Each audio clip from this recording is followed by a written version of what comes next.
নোয়াখালী এক্সপ্রেসের বিপক্ষে ৫৭ বলে সেঞ্চুরি পূর্ণ করার পর প্রথমে বুনো উল্লাস করলেন তাওহিদ হৃদয়, এরপর একটা জেন্টল সেলিব্রেশন, তারপর সৃষ্টিকর্তার প্রতি কৃতজ্ঞতা। তাওহিদ হৃদয়ের চরিত্রটাই যেন ফুটে উঠল তার সেঞ্চুরি সেলিব্রেশনে। মাঠে দারুণ আগ্রাসী হৃদয়, কিন্তু মাথাটা তার ভীষণ ম্যাচুর, আবার সর্বদা ভরসা সৃষ্টিকর্তার ওপর। এবারের বিপিএলে তাওহিদ হৃদয়কে সরাসরি সাইন করে ভরসা দেখিয়েছিল রংপুর রাইডার্স, কিন্তু টুর্নামেন্টের শুরুটা একেবারে যাচ্ছে তাই হয়েছিল এই ব্যাটারের। মিডল অর্ডারে ব্যাটিং করতে নামা হৃদয় প্রথম ৬ ম্যাচে করেছেন মাত্র একটা 50, গড় ছিল ১৭-র একটু বেশি। জাতীয় দলের হয়েও সময়টা খুব ভালো যায়নি বিপিএল এর আগে, কিন্তু রাতারাতি যেন বদলে গেল সব নিজের ৭ম ম্যাচে যখন ওপেনিং করতে নামলেন এই ব্যাটার।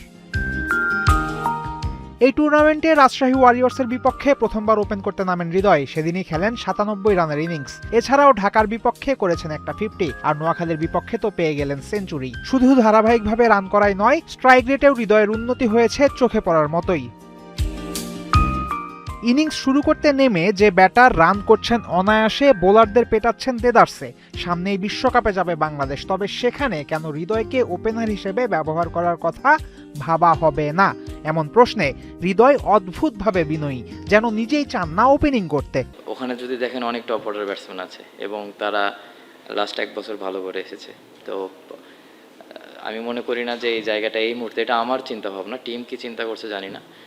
যারা এতদিন ভালো করে এসেছে তাদের ওপর অবশ্যই বিশ্বাসটা রাখা উচিত, এবং আমি চাইবো যে তারাই আমাদের দেশকে ভালোভাবে রিপ্রেজেন্ট করবে আরও সামনের দিকে ইনশাল্লাহ।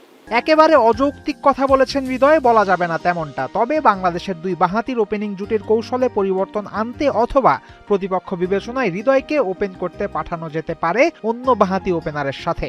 এছাড়াও পারভেজ হোসেন ইমন চলতি বিপিএলে নম্বর 4-এ সফল হয়েছেন। সেক্ষেত্রে হৃদয়কে ওপেন করতে পাঠালে এবং ইমনকে নম্বর 4-এ খেলানো গেলে বাংলাদেশ ব্যাটিং অর্ডারের 1 থেকে 4-এ থাকবে 2 জন বাঁহাতি এবং 2 জন ডানহাতি ব্যাটার। পরবর্তীতে থাকবেন শামীম পাটোয়ারি। সেক্ষেত্রে প্রায় পুরো ইনিংস জুড়েই ডানহাতি বাঁহাতি কম্বিনেশন বজায় রাখতে পারবে বাংলাদেশ টিম ম্যানেজমেন্ট। দলের লাভ বই লস কিন্তু হবে না।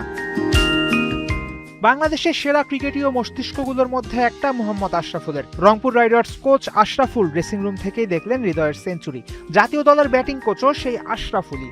সেক্ষেত্রে ফিল সিমন্সের সাথে একটা আলোচনায় বসতেই পারেন আশরাফুল। ওপেনার হৃদয়কে দিয়ে যে প্রতিপক্ষকে ভরকে দেয়া যাবে তা তো বুঝবেনই লিটল মাস্টার। ফয়সাল হাবিব, ৭১।